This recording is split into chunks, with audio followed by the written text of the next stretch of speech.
Well, good morning. Here it is. It's Thursday morning.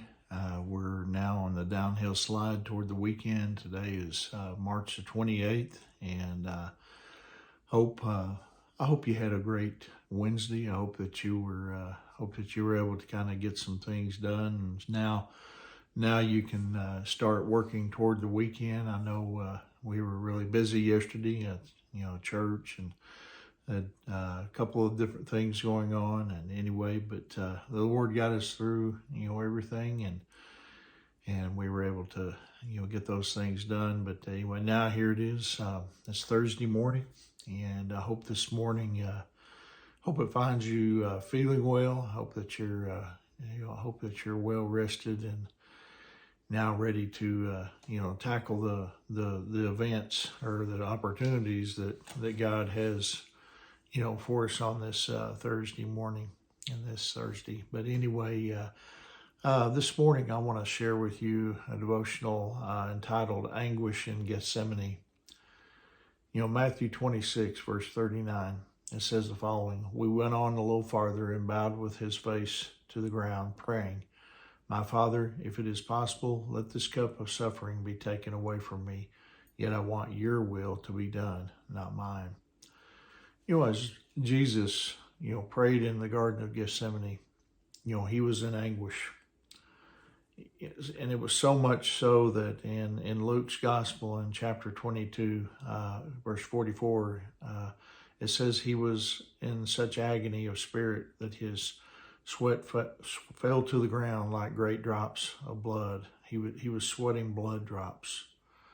That's how much anguish he was in. And then in addition, Mark's Gospel gives us a very important detail that I think we could easily miss. It said in Mark 14:36 that Jesus cried out, "Abba, Father." We might not catch the significance of this, but today it isn't unusual, to hear Israeli children, calling out to their fathers, "Abba." It's the equivalent of our English word, daddy. There's a difference between, the terms daddy or father and daddy. Both describe the same person, but they indicate a difference in relationship. That's not to suggest that Jesus, was manipulating God the Father. Rather, what it indicated was, intimacy. I mean, Jesus was saying, in effect, "I trust you, Father. I know that you're in control." And then Jesus, he went on to say, and then in verse 36, "Everything is possible for you. Please take this cup of suffering away from me. Yet I want your will to be done, not mine." That's a hard thing to, for many of us to say. We might say the words, "Well, not my will, but yours be done." But, do we really mean it? I mean, what if his will is different from ours?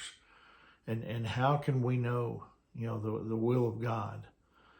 We discover God's will through, careful study of the scriptures. And frankly, there will be times, when, we read things in the Bible and we think, wow, that's hard. I don't know if I want to forgive this person, who has wronged me. But Lord, you've told me in the scriptures to do so. Or, I don't know, that I want to break that relationship off with this non-believer that I was thinking of marrying. But Lord, you have told me in your word to do so.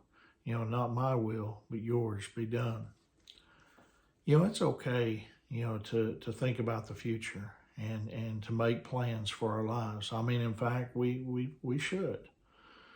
But, we need to say, "Lord, here are my plans, but if you have a different plan in mind, I'm willing for you to overrule what I've been planning to do." But because I've come to discover that your plan is better than my own, so not your will, not my will, but yours be done.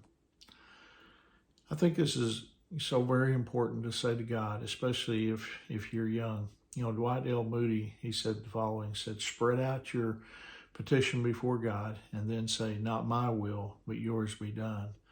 And then he concludes by saying, "The sweetest lesson I've learned in God's school is to let the Lord choose for me." we're going to have our Gethsemanes in life. That's for sure. I mean, we will face times of ultimate stress, moments of pressure, that seem to be just too much. What will we do then? Will we say, like Jesus, Abba, Father? Will we say, your will be done? I mean, would you let the Lord choose for you? Would you be willing to take your future and place it in God's hands? I hope that you do. I hope my prayer is that we all would do that, myself included, that we'd say, Lord, it's your will that needs to be done in my life and through my life. And Lord, I pray that you would work that out and do it.